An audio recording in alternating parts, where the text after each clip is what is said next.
우리 성경을 다니엘서 7장 8절 한 절만 보겠습니다. 다니엘서 7장 8절 한 절만 보도록 하겠습니다. 자, 우리 같이 봉독하겠습니다. 내가 그 뿔을 유심히 보는 중에 다른 작은 뿔이 그 사이에서 나더니 먼저 뿔 중에 셋이 그 앞에 뿌리까지 뽑혔으며 그 작은 뿔에는 사람의 눈 같은 눈이 있고 또 입이 있어 큰 말을 하였느니라.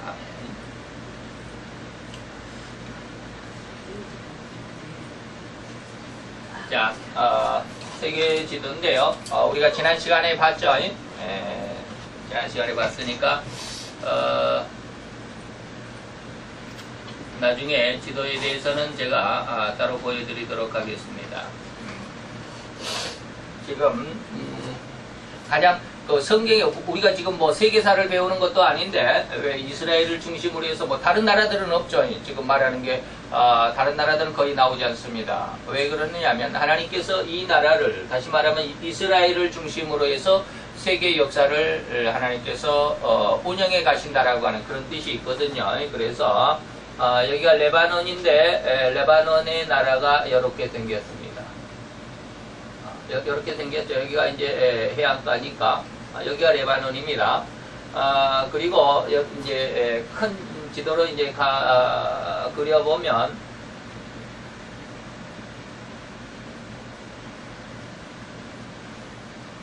요게 이스라엘입니다.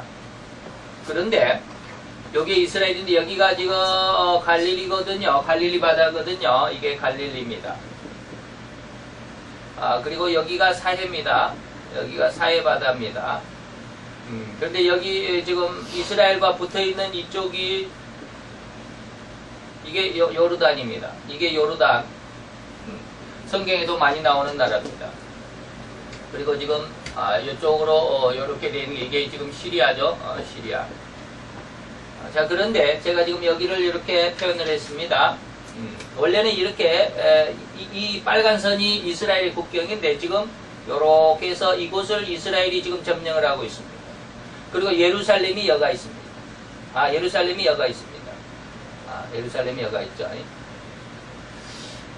그런데 원래는 이 예루살렘이 이스라엘의 땅이 아니었습니다. 그런데 지난 중동 3차 전쟁, 6.1 전쟁이라고 하는 중동 3차 전쟁이 있었거든요.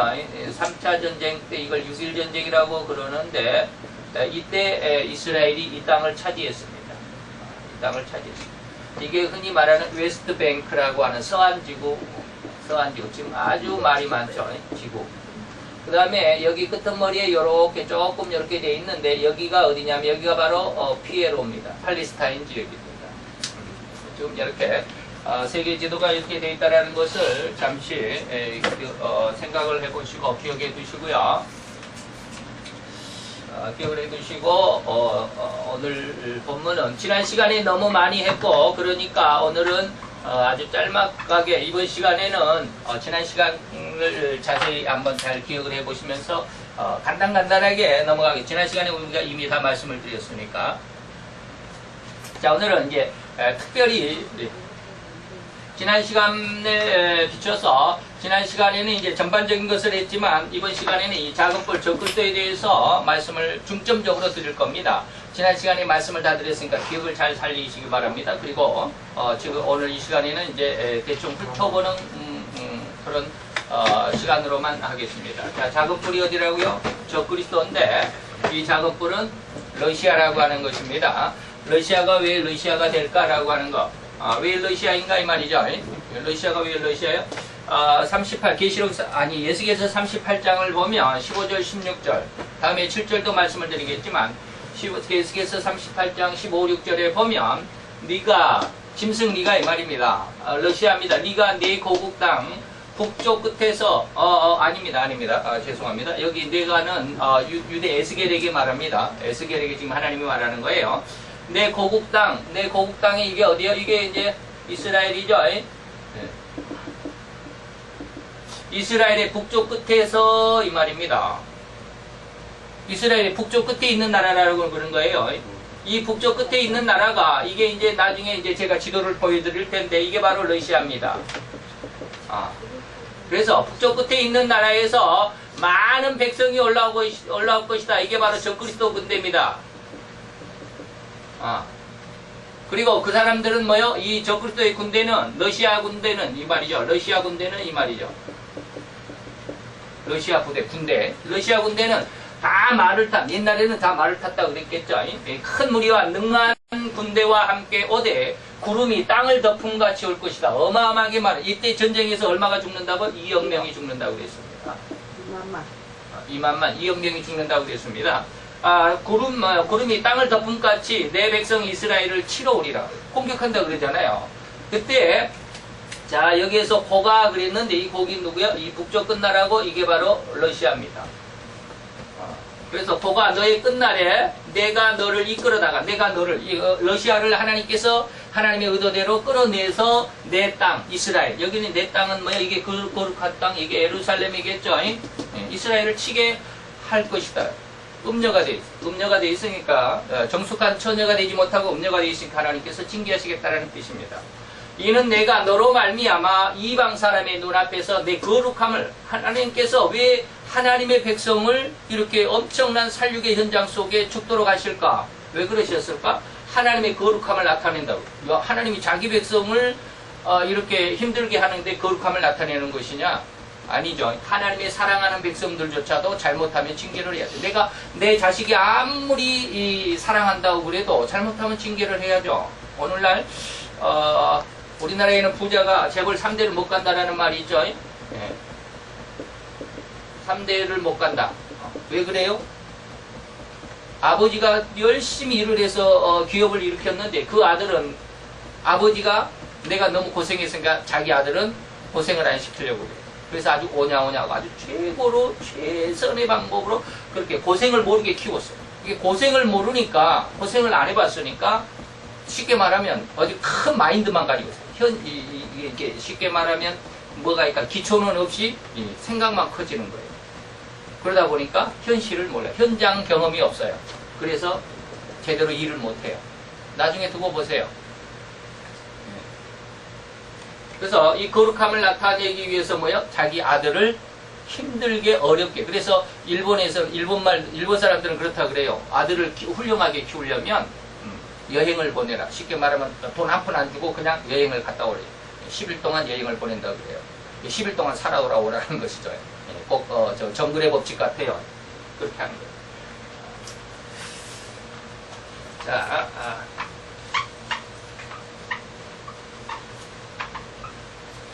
자, 그래서 적그리스도가 러시아라고 하는 말이 왜 러시아라고 제가 늘 이야기를 하냐면 바로 이러한 것을 기준으로 해서 하나님께서 말씀하신 내용이죠. 그래서 에스겔서 38장 7절, 아까 15절 16절인데 그 앞에 7절에서 보면 뭐냐면 너는 스스로 예비하되 너와 내게 모인 무리. 그래서 우리가 지난 시간에 너는 누구라고 그랬어요? 이 짐승이라고 그랬죠. 짐승, 이것이 뭐예요? 러시아입니다. 아까 15절 16절에는 러시아라고 그랬죠. 그 다음에 너에게 모인 무리는 뭐예요? 이게 열불이라고 그랬습니다. 열불. 열불로 스스로 예비해서 네가, 다시 말하면 이 대장이 누구요? 여기죠. 짐승이 대장이 되고 얘들은 뭐요? 장군들이 되고, 열불은 장군이 되어서 하나님의 거룩한 땅, 내 땅을 치게 하겠다라고 하나님께서 15, 16절에 말씀하신 것을 우리가 방금 봤습니다. 자, 그래서 러시아를 에스겔서 38장에 보면 뭐라고 그랬냐면 곡과 마곡 로스 메색이라고 그렇게 부릅니다.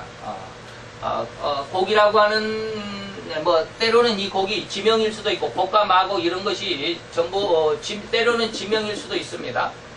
그러나 이 곡과 마곡은 어떻게 보면 인명일 수도 있습니다. 사람의 이름일 수도 있습니다. 그래서 곡이라고 하는 땅에, 곡이라고 하는 나라의 왕을 마곡이라고 하기도 하고 그래요. 그러니까 인명이나 지명이나. 그런데 로스라고 하는 이 지명은 러시아의 고어입니다. 고대어라고 그러죠. 메색은 뭐요? 모스크바의 고대어입니다. 모스크바.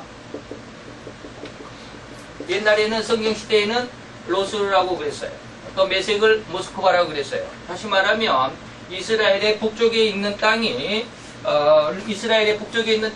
메색인데 한번 볼까요? 지도를 한번 보도록 하겠습니다. 제가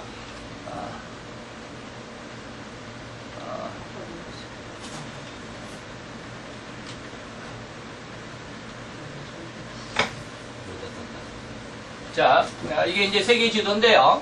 구글 지도입니다. 우리 한국 지도는 안 나와요. 세계 지도, 구글 지도입니다. 자, 여기가 예루살렘이라고 그랬습니다. 여기서 이제 조금 이 지도를 좀 줄여보겠습니다. 좀 줄였습니다. 자, 여기 아까 예루살렘이 여기였는데, 이스라엘이 이쪽으로 가버렸죠. 이쪽에서 이렇게 북쪽으로 쭉 올라갑니다. 조금 더 줄여보겠습니다. 너무 줄였네.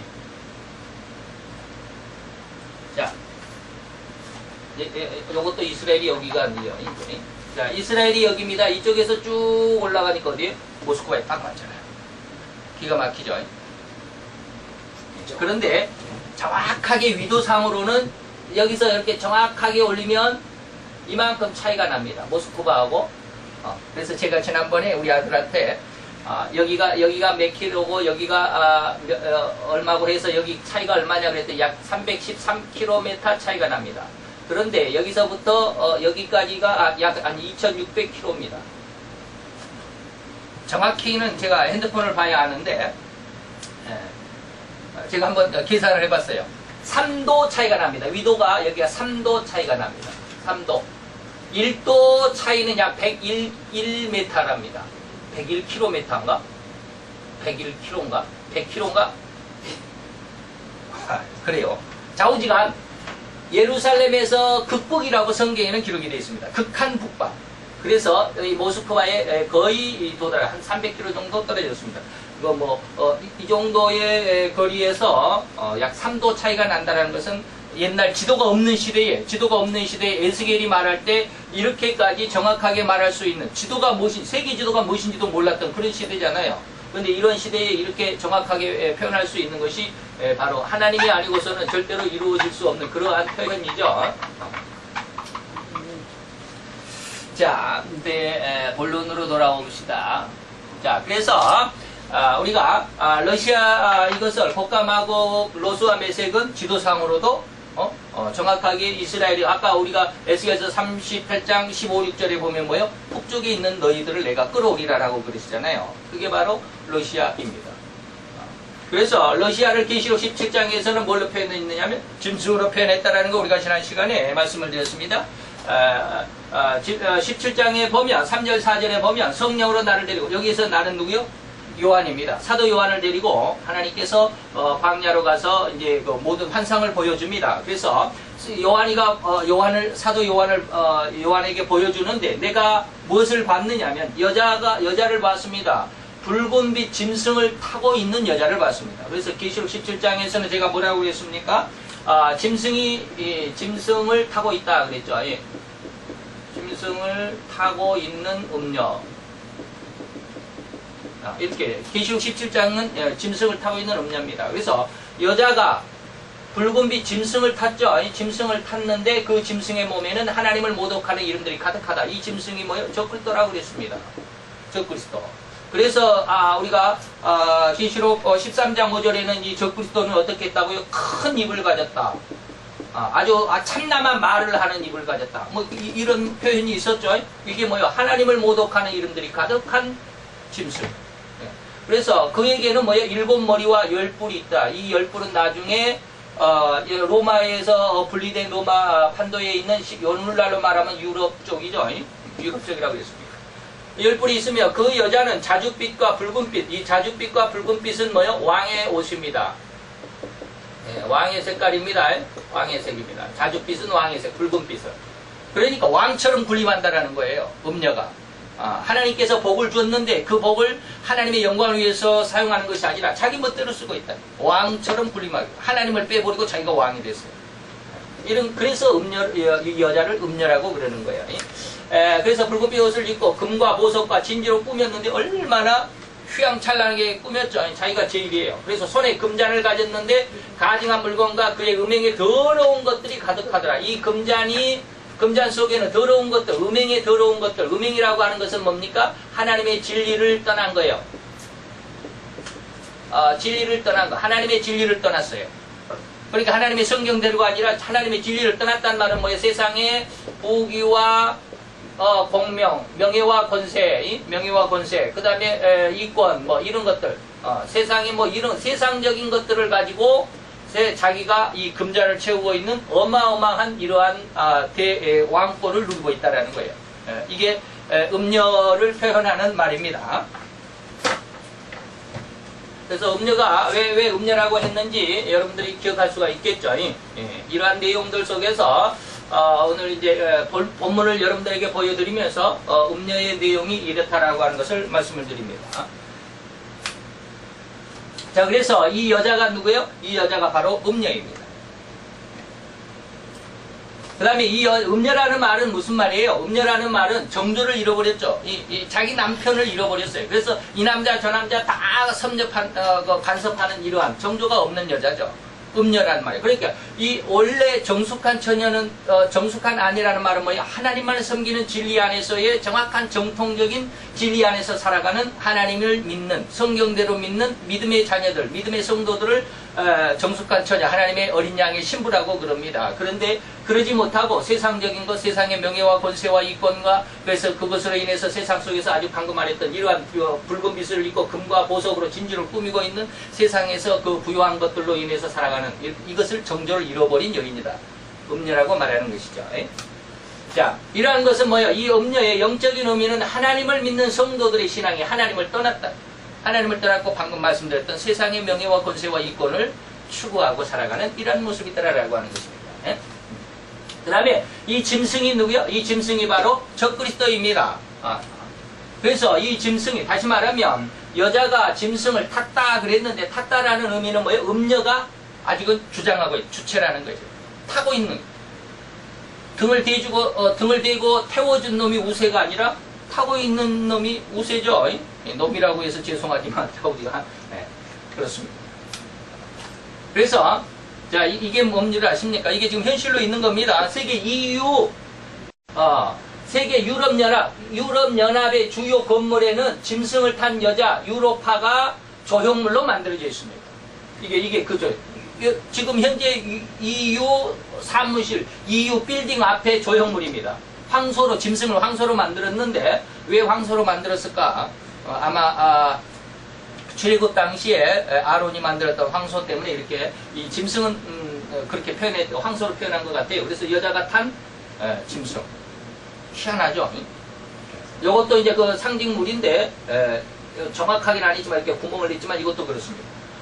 이것이 바로 유럽 EU 의원들 이기 의원들 선출 기념으로 기념 우표인데 이것도 여자가 이걸 똑같이 만들어놨어요.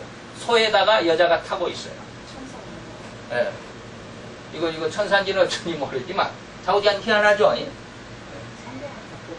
성경을 보고 다 복사를 하는데 자기들이 지금 왕이 될 줄로 알아요. 유럽 이 음녀들은 뭐요? 자기가 세상을 장악할 줄 알아요. 그런데 짐승이 자기를 이긴다라는 것을 모를 리가 없을 텐데 지금 세상 이렇게 있습니다. 자, 그래서 그 다음에 이제 이렇게 짐승을 타고 승승장구했던 음녀가 이제 징계를 받는 게 뭐요? 계시록 18장입니다.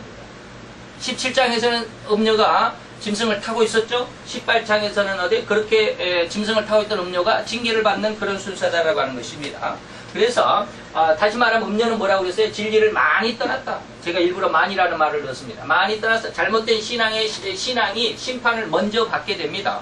세상을 심판할 때 하나님이 안 믿는 불신자들을 먼저 심판한 것이 아니라 교회를 먼저 심판합니다. 그게 계시록 11장 2절에 보면 성전 바깥마당으로 표현이 되어 있습니다.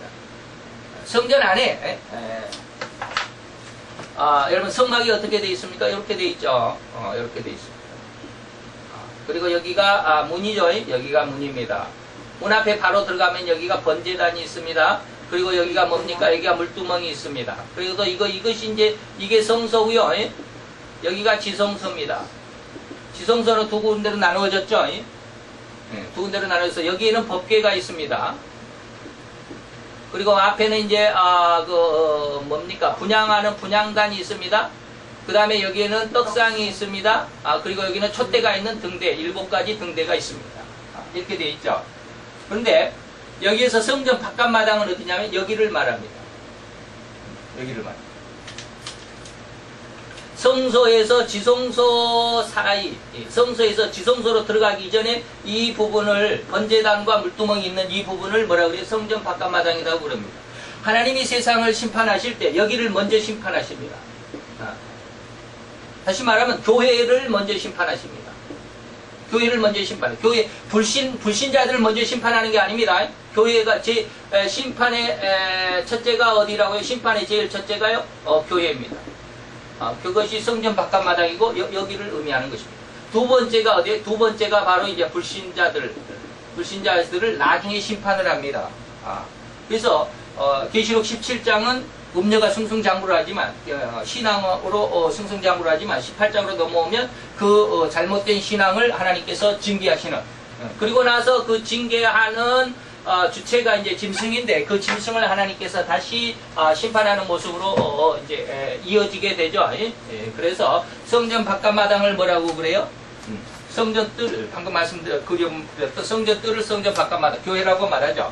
자, 마태복음에도 이런 말씀이 있습니다. 하나님께서 마태복음 13장은 천국장이라고 그러는데, 뭐 건강에 좋은 뭐 천국장, 그것이 먹는 천국장이 아니고 천국장입니다. 천국에 대한 기록이다라고 하는 것입니다. 이 천국장이 아닙니다. 이것이 아니고 이거 천국장이에요. 그래서 여기에는 7가지의 비유, 천국에 대한 7가지 비유가 있습니다. 그 중에 특별하게 그물 비유가 있습니다. 그물에 가득하게 고기를 잡아서 물가로 끌어내어 앉아서 이제 좋은 것과 못된 것을 구분을 그릇에 담고 못된 것을 내어버린다. 이걸 구분을 하잖아요. 이 좋고 나쁘다라고 하는 것이 무엇이냐 이 말입니다. 좋은 것이 뭐고 나쁘다라고 하는 것이 뭐냐 이것이죠. 하나님께서 비유를 말씀하실 때 이거 좋다 못되다라고 하는 이것의 정확한 의미가 뭐냐면 바로 이것입니다. 비늘과 이 고기죠. 물고기잖아요. 물고기는 뭐야? 비늘이 있어야 되고 지느러미가 있어야 합니다. 이것이 좋은 신앙이라는 것입니다. 이건 그냥 물고기 뭐 비늘이 없는 뭐 지느러미가 없는, 그러니까 뭐야? 오징어 같은 거 비늘이 없잖아요. 지느러미는 있는데 비늘이 없어요. 오징어, 그 다음에 또 뱀장어 이런 거 지느러미는 있는데 비늘이 없잖아요. 이런 것들 우리가 뭐 여기 뭐야 스태미나에 좋다라고 하는 것들이 전부 다 이런 것들이에요. 스태미나에 좋다라는 거 이런 것들이죠. 미꾸라지 이런 것들이죠. 이런 것들은 지느러미는 있는데 비늘이 없어요. 비늘이 없어요. 자, 그런데 이게 뭐냐면 비늘이라고 하는 것은 뭡니까? 짠물 속에, 바닷물 속에 있으면 짠물이죠. 짠물 속에 있을 때 이 짠물과 내 마음, 내 심령 그러는데 내 심령과의 경계선이 되는 거예요. 비늘이 있으면. 의미가 그렇습니다. 그러면 이런 것들은 뭐 몸속에 물이 들어가나 바닷물이 들어가나 그런 건 아니고 의미가 그렇습니다. 다시 말하면 세상과 구별된 이 말이에요. 세상과 구별된 신앙을 가져야 된다. 하나님의 신앙만 가져. 세상의 부귀, 공명, 명예와 권세 이런 것들과 더불어 하지 않는 이 말이에요. 비늘이란 말은 그런 뜻입니다. 그런 것과 경계를 가질 수 있는. 지느러미는 뭐예요? 지느러미는 뭐예요? 자기의 길을 가잖아요. 자기의 길. 자기가 원하는 길을 갈 수 있잖아요. 지느러미가 없으면 뭐예요? 물이 흐르는 대로, 바람이 부는 대로 막 이리저리 떠다니죠. 부평초처럼. 그래서는 안 되죠. 자기의 길을 갈 수 있다라고 하는 것은 뭐예요? 하나님의 의, 다시 말하면 하나님의 법, 하나님의 말씀대로 살아가는 자들을 의미합니다. 더욱더 하나님의 말씀이죠. 그러니까 하나님의 말씀으로 세상과 구별되어야, 죄와 구별되어야 되고 이 말이죠. 세상은 죄라고 말할 수 있고. 자기가 하나님의 말씀대로 세상을 살아가야 돼. 세상이 원하는, 다시 말하면 저는 이것을 뭐라고 그래요? 세상과 세상의 법칙이라는 말을 썼죠. 세상과 세상 법칙이라는 말을 쓰는데 사도 바울은 뭐라고 그럽니까? 에베소에서 이것은 정사와 권세와 이 어두움의 세상 주관자들, 그 다음에 악의 영들, 하늘에 있는 악의 영들이라고 말합니다. 이것을 저는 이제 세상과 세상의 법칙이라고 말하는데 제 표현인데, 이런 것들로부터, 세상과 세상의 법칙으로부터 비늘된 신앙과 지느러미가 된 신앙, 여기과 이런 것들과는 전혀 야합하지 않는 신앙인과 동시에 하나님의 말씀으로 살아갈 수 있는 이러한 신앙이 지느러미의 신앙입니다. 이러한 비늘과 지느러미가 있는 신앙이 좋은 물고기가 되고, 이것은 그릇에 담아서 하나님의 성전에, 다시 말하면 천국으로 입성할 것이고, 이 비늘이나 지느러미 중에 하나가 없는 것, 뭐 오징어 이런 것들은 뭐 둘 중에 하나밖에 없죠. 이렇게 둘 중에 하나밖에 없는 것들은 못된 것이 되어서 내어버리게 된다는 뜻입니다. 다시 말하면 천국에 들어가지 못한다라는 뜻입니다. 그래서 이런 것이 오늘 음녀를 심판하는데 이 음녀가 어떠한 신앙인가라고 하는 것을 볼 수 있는 그런 내용들이죠. 자, 그 다음에 그래서 이 음녀, 다시 말하면 이 비늘이나 지느러미 중에 하나가 없는 것을 음녀라고 말할 수 있었다라고 그랬죠. 그러면 이 음녀 심판은 누가 하냐면 짐승이 한다라는 거예요. 음녀 심판은 누가요? 하나님이 직접 하시는 것이 아니라 짐승을 통해서. 그래서 계시록 18장은 등에 타고 있는 음녀를 짐승이 내팽개치더라라는 거예요. 그래서 짐승에게 멸망을 당한다라는 그런 내용이 18장에 있습니다. 그래서 짐승이 이긴다라는 것입니다. 이제는 그것을 뭐라고 그래요? 세계 통일이라고 말합니다. 이것을 우리는 뭐라고 그럽니까? 이것을 제3차 전쟁이라고 그랬습니다. 세계제 3차 대전입니다. 이게. 성경으로 말하면 뭐요? 성경으로 말하면 이게 아마겟돈 전쟁입니다. 그런데 이것은 무엇이 아니다? 복과 마곡의 전쟁은 아니다라고 그랬습니다. 이것은 아닙니다. 이걸 구별해야 됩니다. 이것과 이것은 구별을 해야 됩니다. 그래서 세계 통일 전쟁이 되고 여기에서 2억 명의 군인들이 죽는다고 그랬습니다. 그리고 세계 통일 전쟁을 해가지고 짐승이 이기는데 이기면서 세계를 3년 반 동안 장악을 하겠다.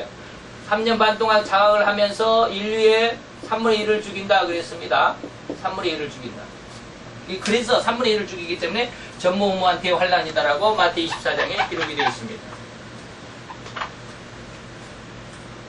자, 그래서 이 짐승은 혼자서 이스라엘을 이렇게 침략을 하고 이 음녀를 이기는 것이 아니라 누구의 도움을 받는다? 열불의 도움을 받는다. 이게 계시록 17장 16절입니다. 자, 그리고 이 짐승이 세상을 통치하면서 이제 3년 반 동안 통치를 하게 될 건데 그 안에 인류의 3분의 1을 죽인다라는 말씀 아주 강조해서 많이 드렸습니다. 그래서 내가 본 바, 요한아 네가 본 바 이 열불과 짐승은, 열불과 짐승이 지금 야합을 했죠. 음녀를 미워한다. 열불과 짐승이 음녀를 미워하는 거예요. 잘 보셔야 됩니다. 열불과 짐승이 음녀를 미워합니다. 그래서 다시 말하면 열불과 짐승은 동맹을 하는 것입니다. 열불과 짐승이 동맹을 해서 음녀를 죽이는 것이자 음녀를 공격하는 것이잖아요. 그래서 이 음녀는 누구가 된다? 천주교가 될 수도 있고 유대교가 될 수도 있고 기독교가 될 수도 있고, 기독교는 미국이 중심이 될 수 있습니다. 이 셋 중에 하나는 완전히 촉파가 될 것입니다. 그래서 그를 망하게 하고 음녀를 망하게 하고 벌거벗게 하고 그 살을 먹고 불로 아주 사르리라. 이게 계시록 17장 16절에 나온 음녀의 그 하나님이 징계하시는 징계의 모습인데, 누구에게 하나님이 직접 징계하시는 것이 아니라 누가 한다고? 열불과 짐승. 그래서 바로 이때 이 세상을 통치하면서 인류 3분의 1을 죽이는데 이 3분의 1 중에서 다시 말하면 이 인류의 3분의 1이라면 어느 정도 숫자가 된다고요? 인류가 지금 70억 정도 되니까 3분의 1이면 23억에서 약 24억 정도 죽게 될 것입니다.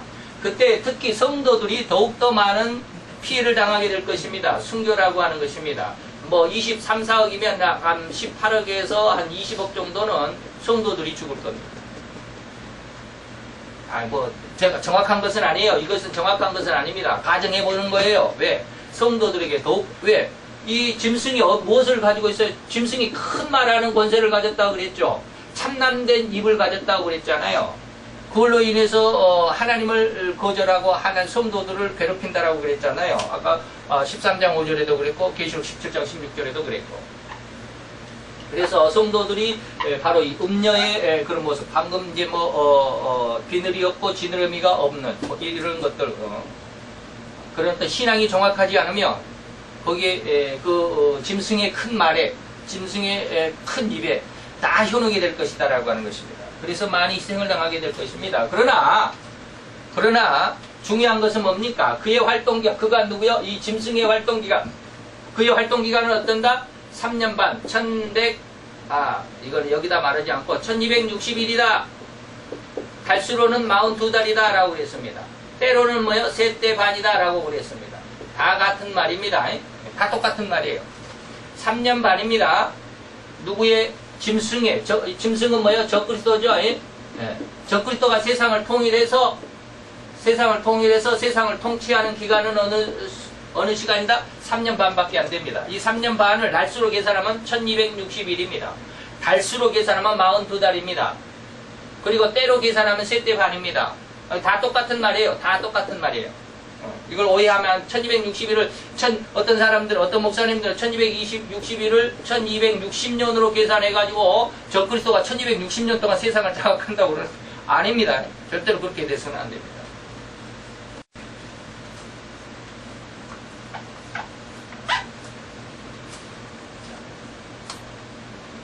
그 다음에 19장으로 넘어갑니다. 계시록 19장. 자, 19장에서는 뭐가 돼요? 자, 여기다 한번 써봅니다. 계시록 17장. 이것은 뭐예요? 짐승을 탄 음녀. 그 다음에 계시록 18장은 음녀를 죽인다는 말보다는 징계하는 짐승, 이렇게 말할 수 있죠. 그래요. 근데 이제 이 짐승을 19장에서는 뭐요? 짐승을 심판하는 거예요. 다시 말하면 내 아들이 하도 잘못하니까 내 아들을 매를 때렸어. 회초리를 때렸어. 그 다음에 아들을 더욱 징계하는 것이 아니라 회초리를 부러뜨려서 이제 부지갱이 뭡니까? 불쏘시개로 넣는단 말이죠. 이렇게 회초리로 삼았으니까 음녀라는 말은 뭐예요? 하나님을 믿되 잘못 믿었어요. 그래도 하나님의 자녀예요. 그렇기 때문에 하나님의 자녀, 잘못 믿기는 했지만 하나님의 자녀이기 때문에 자녀를 징계하지만 짐승을 더 사랑할 수는 없잖아요. 짐승을 가지고 징계를 하지만 자기 자녀, 하나님의 자녀는 사랑해서 다시 구원하는 거예요. 그래서 이 짐승을 심판하는 거예요. 이제 짐승이 징계받을 순서죠. 예? 그래서 짐승을 심판하시는 분은 오직 우리 주님뿐이십니다. 짐승을 이길 존재는 아무도 없습니다. 세상에 아무도 없어요. 오직 주님이십니다. 그렇기 때문에 예수님은 뭐요? 재림하시게 되는데 이 짐승은 나중에 보면 셋입니다. 계시록 12장에는 뭘 말하냐면 사단 곧 옛뱀입니다. 짐승. 그 다음에 계시록 13장 1절로 10절까지는 뭐예요? 바다의 짐승을 이야기하고 있습니다. 그 다음에 11절부터 18절까지 13장 11절 18절까지는 땅의 짐승을 이야기하고 있습니다. 그런데 바다 짐승은 잘 보면 해석을 잘해야 됩니다. 적그리스도를 의미합니다. 그 다음에 땅의 짐승은 뭐냐면 적그리스도의 하수인인 거짓 선지자들, 거짓 목사들입니다. 거짓 목사들. 거짓 목사는 왜 거짓 목사예요? 물론 사단을 섬기고 적그리스도를 섬기게 하는 것이지만 하나님의 진리를 모르면 엉뚱한 소리를 하게 된다는 말이에요. 뭐 1261을 1260년으로 계산한다거나 잘못하면 좀 곤란하죠. 이럴 때 이런 것들을 뭐라고 그래요? 우리는 거짓 선지자가 될 수 있는 소지가 너무 다분하기 때문에 성경을 많이 읽어야 됩니다. 성경을 적어도 얼마나 읽어야 될까요? 저희 스승 목사님은 100권은 읽어야 된다 그러는데 저는 속독으로 읽으라는 말을 많이 합니다. 속독으로 읽으면 뭐 한 300권은 읽어야 합니다. 그러면 성경의 의미를 조금씩은 알 수가 있어요. 자, 그리고 짐승 승판은 뭘로 한다? 예수님의 재림으로 한다 그랬죠. 예, 아까 말씀을 드렸는데 우리 주님이 짐승을 심판하는데 뭘로? 재림하심으로써. 그리고 이 사단은 예수님이 재림하셔서 이 사단은 어떻게 해요? 1000년 동안 무적행에 담굽니다. 이것이 계시록 20장 1절로 3절까지 19장에서 예수님이 재림을 하시죠. 그 다음에 20장으로 넘어와서는 뭐예요? 예수님이 재림하셔서 가장 먼저 하신 것은 사단을 무적행에 집어던집니다. 사단을 무적행에 집어던집니다. 그러면 얘들은 뭐예요? 얘들은 가만 놔둬요? 얘들은 가만 놔두는 게 아니라 얘들은 어디로 보내냐면 불못으로 보냅니다. 이게 계시록 1절로 3절까지 20장 1절로 3절까지 기록이 되어 있습니다. 잘 보세요. 바다 짐승과 땅 짐승, 다시 말하면 적그리스도와 거짓 선지자는 무적행으로 보내는 것이 아니고 불못으로 보냅니다. 이게 바로 지옥입니다. 그리고 사단은 무적행위로 1000년, 여기서 얼마요? 여기서 1000년을 가두게 됩니다. 이 1000년을 가두는데 1000년을 가두어 놓으면 이 땅에서는 뭐가 이루어질까요? 천년왕국이 이루어집니다. 이게 천년왕국입니다. 천년왕국인데 이 1000년 동안 사단은 1000년 동안 무적행에 갇혀 있습니다. 그러니까 세상에는 유혹이 없습니다. 세상에는 사단의 유혹이 없습니다. 왜? 저 무적행에 갇혀 있으니까. 그래서 땅은 뭐가 된다? 천년왕국이 된다 이 말이에요.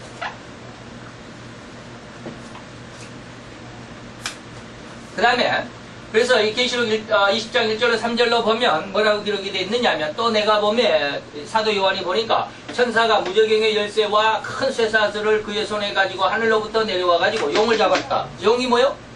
용이 사단이죠. 용이 잡았는데 이 용을 보니까 옛날 뱀이더라. 옛날 뱀은 뭐요? 에덴 동산에서 아담과 하와를 꼬였던 그 뱀이에요.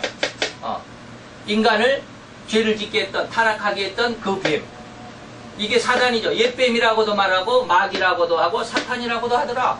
얘를 잡아가지고 1000년 동안 결박하여 무적행에 집어던지고 그 위에 임봉하여 1000년이 차도록 다시는 만국을 미혹하지 못하게 했는데 그 후에는 반드시 잠깐 노일이라 라고 하는데 이 잠깐 노이는 이 상황이 나중에 7절로 8절, 9절까지인가요? 기록이 되어 있습니다.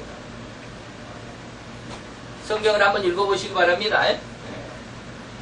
이렇게 알고 성경을 읽으면 아주 재밌습니다. 그래서 사단을 잡아 1000년 동안 무적행에 던지는데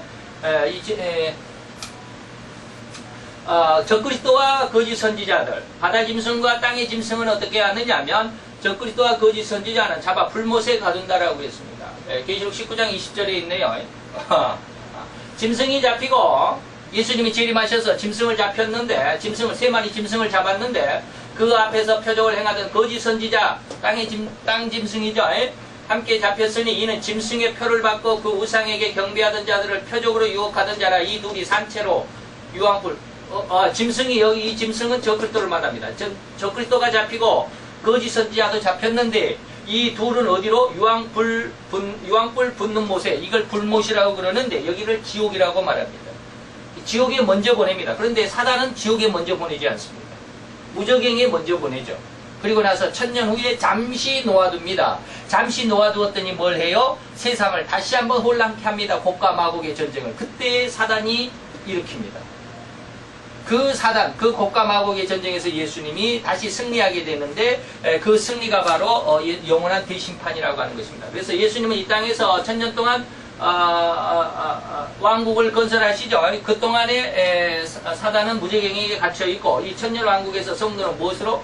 왕노릇하게 되는데 이게 4절로 1절로 3절까지는 사단을 무적행에 가둡니다라는 내용이 있고요. 4절로 6절까지에 보면 이런 내용입니다. 아까 오전에도 말씀을 드렸지만 이 네 가지 부류의 성도들이 왕노릇하게 될 것입니다. 어떤 예수를 증언하는 성도들. 두 번째는 하나님의 말씀 때문에 순교를 하는 사람들. 말씀을 지키기 위해서 적그리스도에게 세계 통일 정부에 호응하지 않고 하나님의 말씀을 지키는 일종의 진음이 있는 그런 신앙을 가진 이런 사람들이 순교를 당하게 될 겁니다. 그 다음에 짐승과 그 우상에게 경배하지 않는다. 네 번째는 이마와 손에 그의 표를 받지도 않는다 라고 하는 것입니다. 이것은 나중에 우리가 계시록을 공부했기 때문에 다 말씀을 드렸는데 이걸 지금 말씀드릴 시간은 없습니다. 그 다음에 이런 사람들, 네 종류의 사람들이 그리스도로 더불어서 1000년 동안 부활해서 왕노릇하게 될 것입니다. 그 나머지 죽은 자들은 1000년이 차기까지 살지 못하고 있습니다. 이것도 여기서 지금 말씀을 드리지는 않겠습니다. 그리고 이것이 바로 첫째 부활입니다. 이 성도들이 이런 네 부류의 성도들이 부활해서 예수님과 더불어서 1000년 동안 왕권을 행사하는데 그게 첫째 부활입니다. 그래서 이 첫째 부활에 참여하는 자들은 복이 있고 거룩한 사람들이죠. 그래서 둘째 사망은 뭐예요? 지옥의 사망입니다. 지옥의 사망은 그들을 다스릴 수 있는 권세가 없죠. 이 부활의 첫째 부활 속에 있는 자들은 둘째 사망인 지옥의 권세가 이들을 침범할 수가 없습니다. 그래서 이들을 다스리는 권세가 없죠. 둘째 사망이. 그래서 그들이 하나님과 그리스도의 제사장이 되어 1000년 동안 그리스도와 더불어 왕노릇하리라고 하는 것이 계시록 20장 4, 6절입니다. 7절, 8절, 9절은 나중에 이제 곡과 마곡의 전쟁입니다. 그래서 천년왕국이 끝나면 사단이 무저갱에서 잠시 놓인다고 그랬죠. 예? 예, 잠시 놓인다고 그랬습니다. 3절에. 그래서 사단이 다시 주님의 군대와 전쟁을 하려고 합니다. 이것을 뭐라고 그래요? 이거를 곡과마곡의 전쟁이라고 그럽니다. 그러니까 곡과마곡의 전쟁은 언제 있어요? 천년왕국 후에 있습니다. 곡과마곡의 전쟁은 천년왕국 후에 있는 전쟁이죠. 그러면 천년왕국 전에 있는 전쟁은 뭐요? 이것이 바로 세계통일전쟁이죠. 이것을 제3차 세계대전이라고 그럽니다. 이것을 뭐라고 그래요? 아마겟돈 전쟁이라고 그럽니다. 그러니까 이러한 천년왕국 전에 있는 전쟁과 천년왕국 후에 있는 전쟁을 구분해야 돼. 이걸 구분을 못하는 목사님들이 상당히 많아요. 그래서 이거 세계통일전쟁, 아마겟돈 전쟁을 곡과마곡의 전쟁이라고 막 그렇게 해석을 하던데 그러면 안 됩니다. 이걸 절대로 구분을 해야 됩니다. 이때 천년왕국 후에 있는 전쟁이 곡과마곡의 전쟁입니다. 다시 말하면 7절로 9절까지입니다. 1절로 3절은 뭐요? 무저갱에 사단을 잡아넣습니다. 4절로 6절 성도들이 첫째 부활을 해서 천년 동안 왕노릇합니다. 7절로 9절은 뭡니까? 천년이 되면 천년왕국이 끝났다 이 말이에요. 7절에 보면 천년왕국이 참에 사단이 거기서 잠깐 놓였습니다. 그리고 땅의 사방 백성, 다시 말하면 어떤 사방? 곡과마곡을 미혹하더라. 아까 곡과마곡은 어디요? 러시아. 그죠? 다시 말하면 러시아가 다시 세계를 통일하려고 3년 반밖에 못했으니까, 옛날에는 3년 반밖에 못했으니까 이제는 영원히 한번 세계를 장악해 보려고 다시 전쟁을 하다 모아 싸움을 붙이려고 하는데 그 수가 바다에 모래 같다. 그 수가 이렇게 많아요. 그들이 지면에 널리 퍼져서 성도들의 진과, 이들이 어떻게 전쟁을 지금 어떻게 하려고 합니까? 성도들의 진과 하나님이 사랑하는 성을 두루매, 다시 예루살렘이죠. 다시 말하면 성도들이에요. 이거 다 성도들입니다. 어떤 성도들이 성도들과 다시 싸움을 하려고, 전쟁을 하려고 그런다. 이게 뭐예요? 곡과마곡의 전쟁이요. 왜? 곡과마곡이라는 이름이 나왔어요. 이래서 곡과마곡의 전쟁이라고 그래요. 이것을 곡과마곡의 전쟁이라고 그러죠. 이것은 언제요? 천년이 지나고 이 말이에요. 천년이 지나고 나서. 그런데 이때 하늘에서 불이 내려와 그들을 태워 불살른다. 그리고 나서 하는 게 뭡니까? 이게 바로 백보자 대심판입니다. 백보자 대심판에서 사단을 이때야 비로소 사단을 어디로 보내요? 다시 불못으로 보냅니다. 이제 9절 10절로 보면 불못에 사단을 보냈는데, 사단이 불못에 가보니까, 불못에 던져짐을 보니까 거기에 먼저 와 있는 손님들이 있었어요. 누구요? 적그리스도와 거짓 선지자들이 먼저 와서 기다리고 있더라라고 하는 것이에요.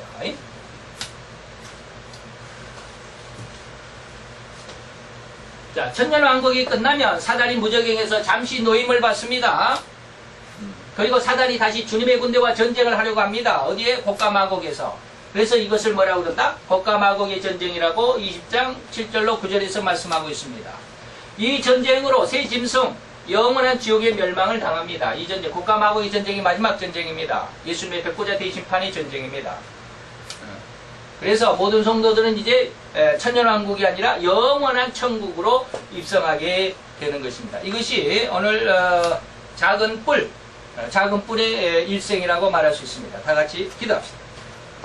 할렐루야. 주님 여호와여, 주께 감사를 드리나이다. 주의 영광 앞에 아름답고 귀한 이 시간, 오늘도 우리에게 허락하셨사온데, 아버지 하나님, 오늘 이 시간에는 우리가 계시록 17, 18, 19장, 20장까지 하나님께서 세상의 마지막 때를 우리에게 알려주신 그 의미를 생각해보고, 작은 뿔인 저 그리스도의 활동이 어떻게 시작이 되며 어떻게 진행이 되며 어떻게 결말이 날 것까지를 우리가 살펴보았나이다.